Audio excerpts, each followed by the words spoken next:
বাইরে ভাই আজকে একটা বোকাচোদা লেভেলের টিমমেটের কাহিনী দেখবেন। হাই লেভেলের টিমমেট বোকাচোদা, এত বোকাচোদা হইলে টিমমেট আপনি যত ভালো খেলেন আর যত ভালোই পুরো প্লেয়ার হন না কেন ভাই, জীবনে ভাই ম্যাচ বইয়া করার সম্ভাবনা একবারে নাই। কারণ তোমরা এই ম্যাচটা দেখলে বুঝতে পারবা কেরম লেভেলের বোকাচোদা টিমমেট হয় বাইরে ভাই। এই রাউন্ডার যদিও আমি কোনো কিছু করতে পারি নাই, কারণ এই রাউন্ডের ম্যাচে ভাই শুরু থেকে আমার কাছে ওয়াল ছিল 2টা, সেই জন্য আর কোনো কিছু করতে পারি না। আর শুরু থেকে আমি অনেকটা ড্যামেজ খেলাইছি, সেই জন্য এই ম্যাচটাতে আমি কোনো কিছু করতে পারি নাই। তারপর ভাই যথেষ্ট পরিমাণ 2টা প্লেয়ার একাই আটকায় রাখছি, আর বাহির 2টা প্লেয়ারের 3টা মিললে কিছু করতে পারে নাই।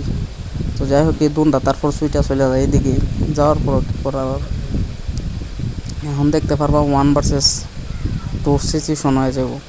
এই যে একটা শেষ, আর একটা মানে চলে যাবো, আর আরও বেশি সময় লাগবো না।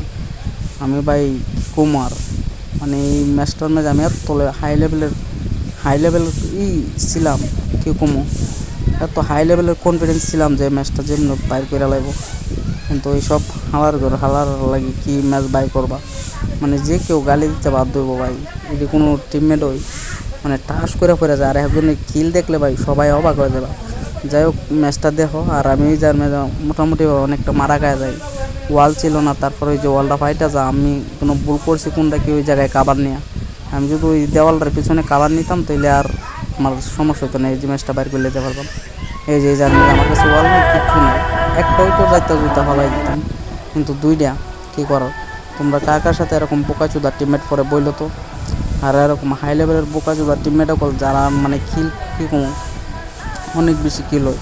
আর এই ম্যাচটা মানে কি বলবো, এই ম্যাচটা ডাইরেক্ট দুঃখর সাথে